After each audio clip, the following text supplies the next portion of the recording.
so that you can video it and get my tutorial.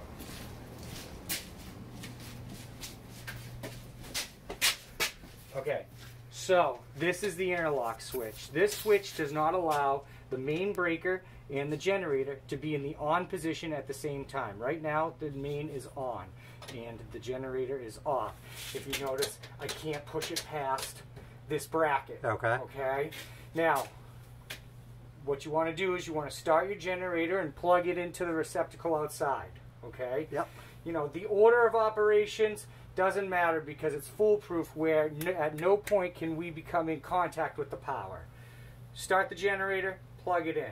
Now that's sending power all the way to this breaker, but the breaker is not back feeding the panel yet because it's not in the on position.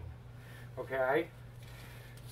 We will not be able to use these 2-pole breakers. This is a stove. This is, I'm guessing, dryer, clothes dryer. This 2-pole 20. Might be upstairs. Probably. It's an awful lot because our generator is running a 2-pole 30. If you're running this 20 and all these circuits, most likely it won't hold. Okay. Okay. So what we want to do is fire up the generator. Now we want to transfer power. You can leave all of these in the on position. I would turn these off so that there's no mistake. Okay. We turn off the utility power. Yep. Slide the switch up and turn on the generator. Okay. That'll backfeed our entire panel. Okay? I'm going to turn the lights back on. Now, if for some reason you do that scenario and the breaker outside on the generator trips or this breaker trips, it means that we're trying to send too much power here. Okay? It's not a bad thing. We just need to relieve some of the load.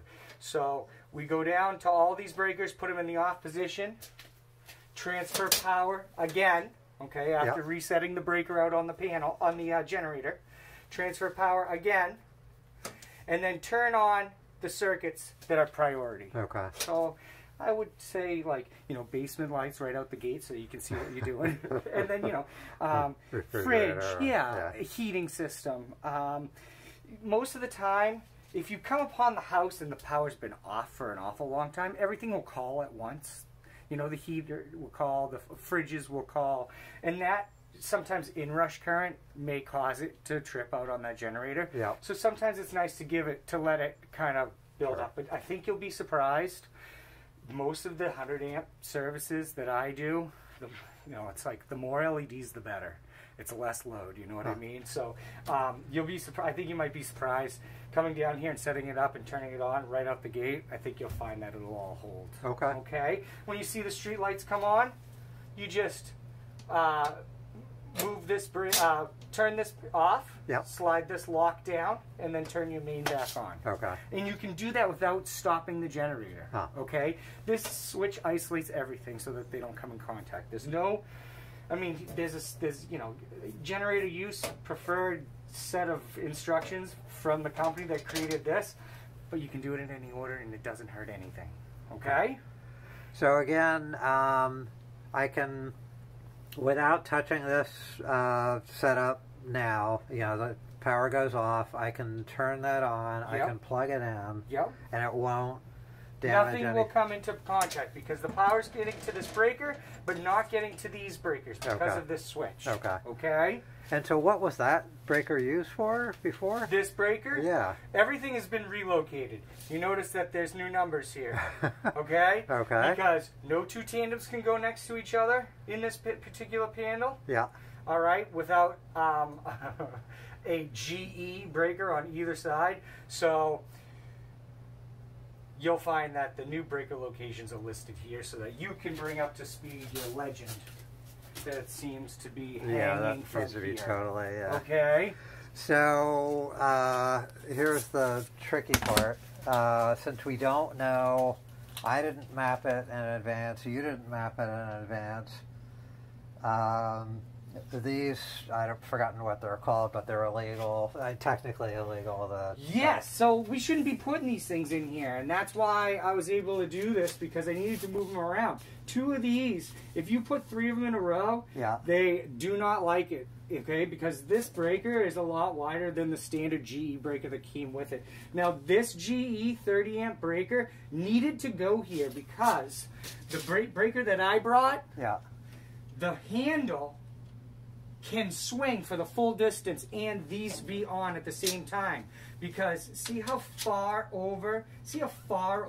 towards this middle piece that 15 goes. Yeah. Same with the 30, so it hits here. Okay. This one has a short throw, so it stops like right here, and now we have both of them on. It defeats the purpose of the interlock, so that's why I swapped them. I was very fortunate to have this breaker in this panel, because they don't make any of these anymore. Wow. Okay? So we were very fortunate that there was a 30 amp breaker and I was able to swap them like that. Okay. Okay? Your next move is to put a new panel in here. Just a heads up. I don't have to tell you that. You know that. And I'm not trying to preach or whatever, okay? But right now you're good, and I think you're going to be surprised. So purchasing the generator, 7,200 watts or larger. Yeah. That'll take 30 amps at 240 volts. And that's all you need. Okay. Okay? But I didn't really finish my sentence, which is that I guess if any of the my fear is that by switching them around, that maybe whatever was connected to them. No. Okay. So the wires that were on each breaker Are still on those breakers, Okay. and that's why it says now where 12A and B is 10A and B. Okay. Okay, that breaker 2, 4, 6, 8, 10, 12 used to be here. Yeah. And it moved up. Okay. Or I'm sorry, what does your legend say? Oh, used to be here. I needed that spot. Yeah. So I moved them down. Okay. Okay. You'll find that they're all labeled. This one says 11-3, but it's still that 14. So Okay. I tried to erase it best I could. It's still that 14. Okay? Yep. So